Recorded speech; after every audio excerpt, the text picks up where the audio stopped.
Hello students, आज का हमारा टॉपिक है blood and it's components. Blood क्या होता है और उसके कंपोनेंट्स क्या होते हैं। सबसे पहले हम डिफाइन की बात करते हैं। Blood is connective tissue which circulate in close system. Blood consist of erythrocyte, leucocyte and platelets.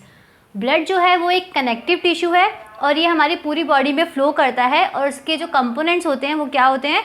Erythrocyte मतलब RBC, leucocyte WBC and platelets. Platelets को हम थ्रोम्बोसाइट्स भी कहते हैं। फंक्शन ऑफ ब्लड की बात करते हैं। सबसे पहला है रेस्पिरेशन। रेस्पिरेशन में कैसे ब्लड हेल्प करता है। ब्लड के पास हीमोग्लोबिन होता है जो कि ऑक्सीजन कैरी करता है और रेस्पिरेशन में क्या होता है, हम ऑक्सीजन इनहेल करते हैं और कार्बन डाइऑक्साइड एक्सहेल करते हैं।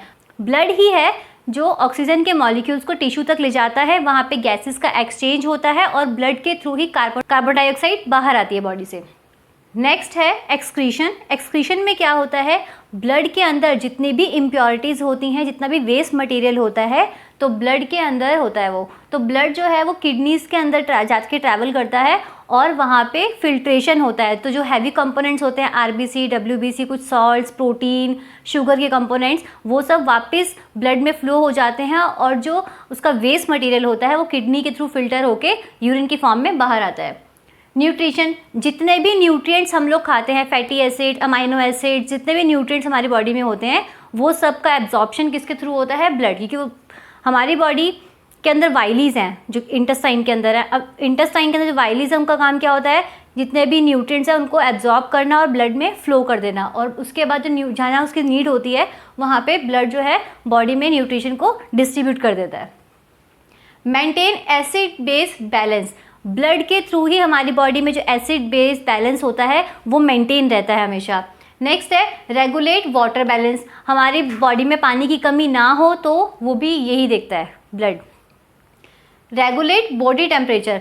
हमारी बॉडी का टेम्परेचर जो है वो मेंटेन रहता है। हम लोग नॉर्मली अगर चेक करते हैं तो 97.2 या 3 इतना ही सबका होता है। तो अगर हमारी बॉडी का टेम्परेचर बढ़ता है या कम होता है तो ब्लड जो है वो हेल्प करता है उसको मेंटेन रखने में। अगर कोई डिजीज़ कॉज हो जाती है तो टेम्परेचर हाई भी हो सकता है, लेकिन ब्लड जो है वो कोशिश करता है खुद से कि वो उसको मेंटेन रखे। नेक्स्ट है transport of hormones, vitamins and salt. हमारी बॉडी में जितने भी टाइप के हार्मोन्स होते हैं, LH, FSH, TSH, वो सब जो है ट्रांसपोर्ट किसके थ्रू होते हैं, ब्लड के थ्रू। कुछ विटामिन्स एंड सॉल्ट्स भी ब्लड के थ्रू ही पूरी बॉडी में ट्रांसपोर्ट होते हैं। नेक्स्ट है डिफेंस अगेंस्ट इन्फेक्शन। अगर हमारी बॉडी में कोई भी इन्फेक्शन, कोई भी micro organism, virus, bacteria, protozoa कोई भी एंटर कर जाता है फूड के थ्रू या किसी इंसेक्ट के थ्रू या वाटर के थ्रू, तो जो हमारे WBCs होते हैं, ल्यूकोसाइट होते हैं, वो हमारे बॉडी में कैसा काम करते हैं, डिफेंस मैकेनिज्म का, जो इन्फेक्शन से लड़ते हैं। और करते क्या हैं ये लोग, उन इन्फेक्शन वाले जो सेल्स होते हैं जैसे कि बैक्टीरिया या वायरस, उनको जाके कैच करते हैं और डाइजेस्ट कर जाते हैं। इसको हम लोग फैगोसाइटोसिस बोलते हैं। नेक्स्ट है कंपोनेंट्स ऑफ ब्लड। सबसे पहले अगर हम बात करें तो आता है इरिथ्रोसाइट। इरिथ्रोसाइट को हम लोग आरबीसी भी बोलते हैं।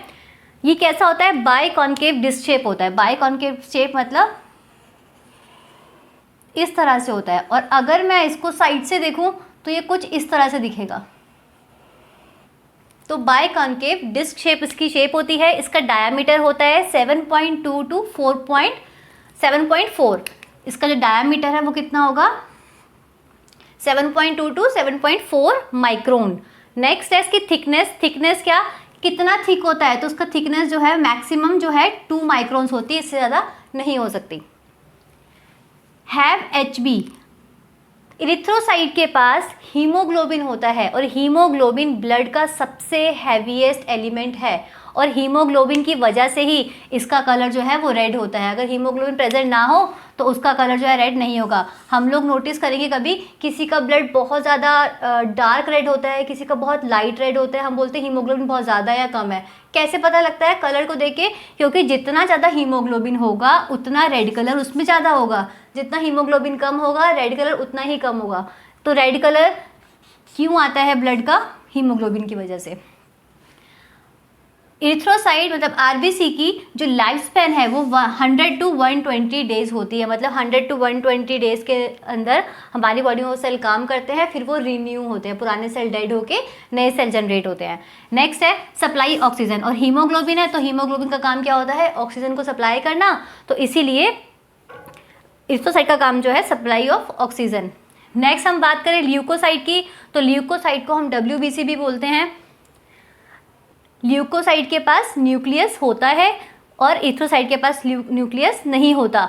नेक्स्ट है कि इसकी क्वांटिटी कितनी होती है बॉडी में, तो इसकी क्वांटिटी होती है 4000 से 11000 सेल्स पर क्यूबिक mm, इतनी हमारी बॉडी के अंदर क्वांटिटी इसकी होती है।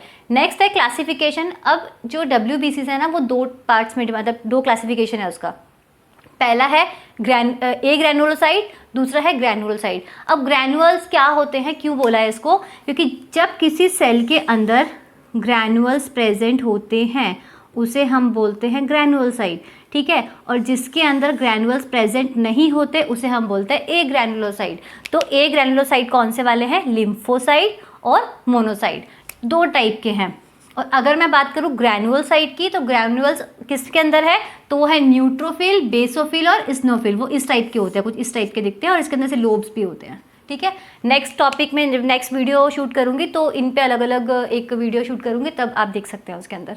डिफेंस मैकेनिज्म का काम होता है हमारी बॉडी में जितने भी वायरस, बैक्टीरिया, प्रोटोजोआ, जो भी माइक्रो ऑर्गेनिज्म एंटर करेगा उससे जाके लड़ने की कोशिश करता है और वही उसको डिजीज़ को वहीं पे डेड कर देता है। और इसके साथ साथ इसके पास एक मेमोरी होती है, मतलब अगर एक इन्फेक्शन एक बार आ गया और 10 साल बाद दोबारा से वो इन्फेक्शन हुआ तो इसको वो याद होगा कि पहले भी तो ये इन्फेक्शन हुआ था, तो ये उसके आने से पहले ही जो इसके पास एंटीबॉडीज़ बनी होंगी उस बैक्टीरिया वायरस के अगेंस्ट ये उसको याद करता है और अटैक करना शुरू करता है।